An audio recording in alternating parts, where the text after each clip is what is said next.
Bonjour les sixièmes. Nous allons corriger l'exercice du Curvica. La première question, on vous demande le classement dans l'ordre croissant des aires des figures qui sont ci-dessus, ici. Alors rappelez-vous, l'aire d'une figure, c'est sa surface, c'est-à-dire ce qu'il y a à l'intérieur de la figure. D'accord? Et l'ordre croissant, c'est du plus petit au plus grand. Alors, une chose à bien comprendre, c'est que si ma figure, elle a un bord creusé, comme ici en H, l'aire va être plus petite que si elle a un bord droit, comme ici en C. Et que si elle a un bord droit, l'aire va être encore plus petite que si elle a un bord bombé, comme par exemple ici en K. Le bord, là, ici, il est bombé. Donc la figure qui va avoir la plus petite aire, c'est celle qui ne va avoir que des bords creusés. Alors je regarde dans mes figures, est-ce qu'elle y est, celle qui n'a que des bords creusés? Oui, elle y est, c'est la figure B. Donc la figure B, je vais venir la mettre au tout début de ma liste. C'est celle qui a la plus petite aire. Et puis ensuite, je vais imaginer que je remplace un bord creusé, un creux, par un bord droit. Alors est-ce que j'ai une figure qui a un bord droit et 3 bords creux? Eh bien oui, déjà il y a la A, regardez, un bord droit et 1, 2, 3 bords creux. Donc je viens la mettre juste après. Peut-être que j'en ai une autre. Je regarde.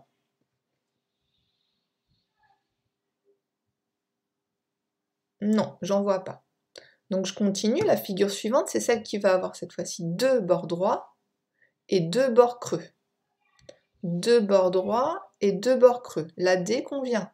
1, 2 bords droits et 1, 2 bords creux. Donc je la place après la A. Je regarde si je n'en ai pas une autre. 2 bords droits, mais là, un bord creux, un bord bombé. Donc non.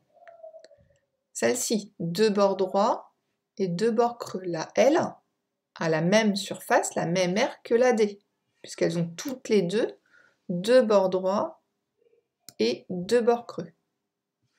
Est-ce qu'il y en a d'autres? Non. La figure suivante va être celle qui a cette fois-ci 3 bords droits et 1 bord creux. Alors 3 bords droits et 1 bord creux. Celle-ci, la H. 3 bords droits et 1 creux. Donc elle vient après la D. Je regarde après, ça va être la figure qui n'a que des bords droits, c'est-à-dire le carré. Est-ce que je l'ai le carré? Oui, il est là, donc il va venir après la H. Okay.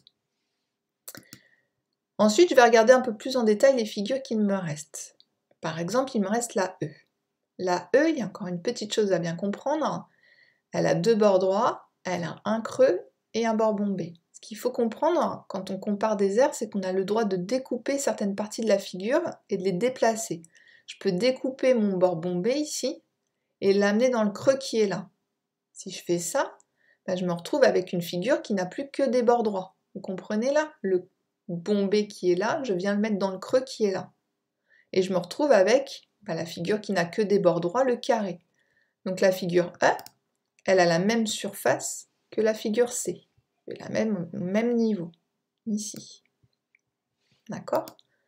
Après, si je regarde par exemple la G, c'est la même chose. Elle a un bord bombé, un bord creux. Donc le bombé, je peux le mettre dans le creux.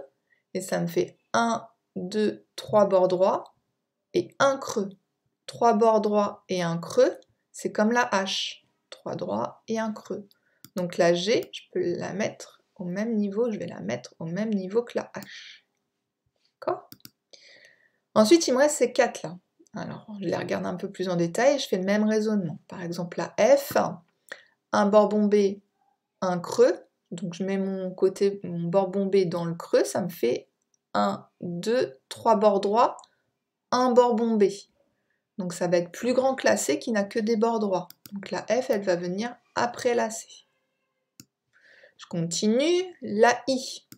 La I, elle a, un bord bombé, un bord creux, même chose, je déplace mon bombé dans le creux, ça me fait 2 bords droits, et 2 bords bombés, sachant que là j'avais 3 bords droits et 1 bord bombé. Donc la I va avoir une surface plus grande que la F, elle vient après. La J. un bord bombé, un bord creux. Même chose, je déplace mon bord bombé, je le mets dans le creux, et ça me fait 1, 2, 3 bords droits, un bord bombé. Donc c'est comme la F. Ici, c'était là. La F, je vous rappelle, le bord bombé, on l'avait mis dans le creux ici. Et ça faisait 3 droits et un bombé. Donc comme ici. 3 droits et un bombé. La K, 2 bords droits, 2 bords bombés. C'est comme la I.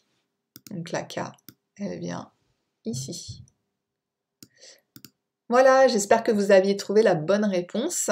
Et sinon, j'espère que vous avez un peu mieux compris grâce à mes explications. On se retrouve juste après pour le classement dans l'ordre croissant des périmètres.